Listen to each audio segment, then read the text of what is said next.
साथियों नमस्कार, जय आरसीएम। आप सभी लोगों का आज की बेहतरीन और शानदार वीडियो में बार फिर से स्वागत है। अभी के टाइम पे बात करूं, हम जिस कंपनी में काम करते हैं उस कंपनी का हमें सबसे पहले बैकग्राउंड जानने का सबसे जरूरी काम होता है। और अगर हम इस काम को नहीं करते हैं, बिना बैकग्राउंड जाने अगर हम किसी भी कंपनी में ज्वाइन हो जाते हैं तो आई थिंक हम सभी लोगों का 90% चांस यही रहता है लॉस होने वाला है। इसलिए हमें हमेशा कोई भी अगर कंपनी हम ज्वाइन कर रहे हैं तो उसका बैकग्राउंड जरूर जानना चाहिए। तो आज भी हम आरसिम मिनस के बारे में जानेंगे, यानी कि ये जो वीडियो है वो अबाउट आरसिम कंपनी के बारे में होने वाला है। चलिए बिल्कुल भी देर नहीं करते हुए आज के इस वीडियो को शुरू करते हैं। अभी के टाइम पे बात करूं, हम जिस कंपनी के बारे में बात कर रहे हैं आरसिम मिनस, उस कंपनी की स्टार्टिंग जो हुई थी वो हुई थी 1977, यानी कि 1977 से इस कंपनी की शुरुआत हुई थी। और जब इस कंपनी ने अपनी शुरुआत की तो अपनी कंपनी की शुरुआत इन्होंने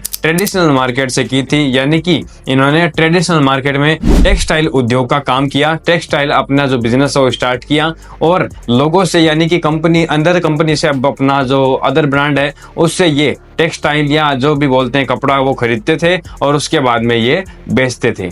उसके बाद में 1977 से लेके 1988 तक इन्होंने इसी तरह से लगातार काम किया।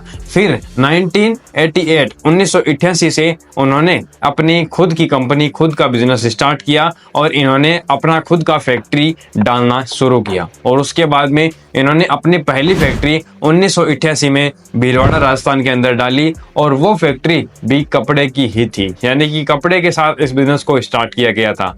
उसके बाद में 1988 से लेकर सन 2000 तक, यानी कि 2000 तक इन्होंने इसी तरह से काम किया। सन 2000 के अंदर इन्होंने अपनी कंपनी को एक नई पहचान, एक नई शुरुआत की और पूरा जो बिजनेस, पूरा जो साम्राज्य जो करोड़ों अरबों रुपयों को था उसको वापस एक बार फिर से जीरो से स्टार्ट किया। और फिर इन्होंने अपनी एक नई कंपनी लॉन्च की जिसका नाम फैशन शूटिंग प्राइवेट लिमिटेड रखा और ये डायरेक्ट सेलिंग कंपनी के रूप में इन्होंने लॉन्च की और वो की थी इन्होंने सन 2000 के अंदर, यानी कि सन 2000 में। उसके बाद में इन्होंने सन 2000 से लेकर 2010-11 तक इन्होंने लगातार इसी तरह से डायरेक्ट सेलिंग में काम किया। और हाँ, एक बात और बताऊं, जो डायरेक्ट सेलिंग कंपनी है आरसिम मिनस पहली कंपनी है जो नमक और आटा लाने वाली पहली कंपनी है उसी टाइम में, जिन्होंने बहुत ही बढ़िया तरीके से एक आम प्रोडक्ट, यानी कि एक बेसिक प्रोडक्ट लाने वाली पहली कंपनी थी जिन्होंने बढ़िया तरीके से अपने बेसिक प्रोडक्ट पर ध्यान दिया,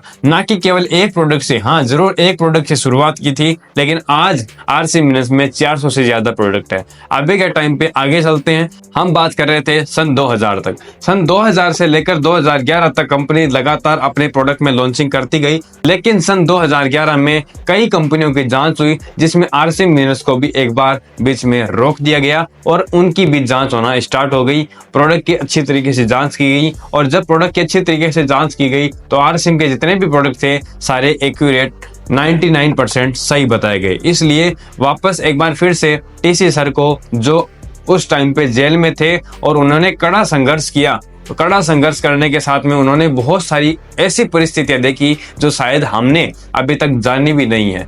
तो उन्होंने उस परिस्थितियों में भी उनको एक बढ़िया तरीके से गवर्नमेंट के द्वारा परमिशन मिली कि आप अपनी कंपनी को स्टार्ट कर सकते हैं। बट उस टाइम पे उन्होंने स्टार्ट नहीं की, क्योंकि उन्होंने बोला था कि अगर हमने इस कंपनी को एक बार फिर से इसी तरह से एक बिना किसी गाइडलाइन के स्टार्ट कर दिया तो कल को कोई ना कोई वापस से कोई गवर्नमेंट चेंज होगी और इस कंपनी को एक बार फिर से बंद होना पड़ेगा। इसलिए उन्होंने गवर्नमेंट से एक नई गाइडलाइन बनाकर देने का एक वादा किया। एक नई गाइडलाइन बनाने के लिए उन्होंने रिक्वेस्ट की और उनकी रिक्वेस्ट को सन 2011 के बाद में अच्छी तरीके से उनको एक बढ़िया तरीके से मीटिंग की गई, पूरे सारे जितने भी बिजनेसमैन थे उनके साथ में और पूरी गवर्नमेंट के साथ में। जब मीटिंग फिक्स करने के बाद में सारी मीटिंग्स वगैरह एकदम क्लियर हुई, जब पूरा अच्छी तरीके से ये क्लियर हुआ कि आरसिम एक बढ़िया कंपनी है, अपने प्रोडक्ट के साथ में बढ़िया तरीके से काम करती है, तो उन्होंने फिर आरसिम को एक नई गाइडलाइन बना के दी और सन 2012 में आरसिम की एक बार फिर से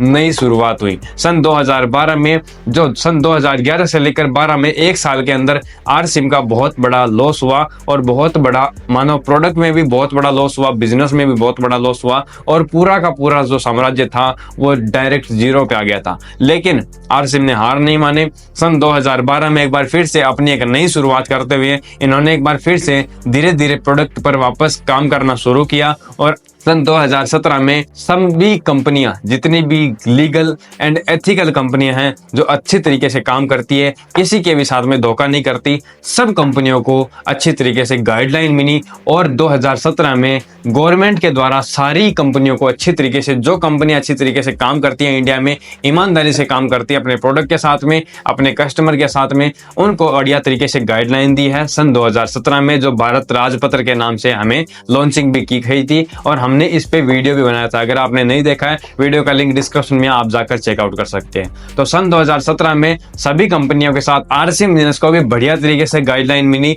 वो थी भारत राजपत्र। उसके बाद में सन 2025 यानी कि आज 2025 के अंदर आरसीएम अपनी 25वीं एनिवर्सरी वो कंप्लीट करने जा रहा है, यानी कि आरसीएम से आज अपने 25 साल कंप्लीट कर चुका है और अब आरसीएम 25 साल कंप्लीट करने के साथ अपनी नवंबर के अंदर बहुत ही बढ़िया और शानदार तरीके से, धमाकेदार तरीके से पूरी इंडिया में पहली बार ऐसी एनिवर्सरी कई कंपनियों की नहीं मनाई जा सकती, लेकिन आरसीएम को यह मौका मिला है। क्यों? क्योंकि अच्छी तरीके से काम करते हैं, अच्छी तरीके से अपने कस्टमर के साथ में काम करते हैं, अच्छी तरीके से अपने प्रोडक्ट पे काम करते हैं, प्रोडक्ट की क्वालिटी, पैकेजिंग और सब पे काम करने के साथ साथ बिजनेस प्लान पे भी काम करते हैं। और ऐसा बिजनेस प्लान इनके पास में है जो हर कोई दिखा सकता है, हर कोई बता सकता है और हर कोई इसको प्रमोट कर सकता है और कहीं भी कर सकता है। ये पूरी आजादी हमें दी जाती है और इसी तरह से आरसीएम कंपनी बढ़िया तरीके से काम कर रही है और ये आरसीएम बिजनेस का हिस्ट्री है, आरसीएम बिजनेस का इतिहास है। और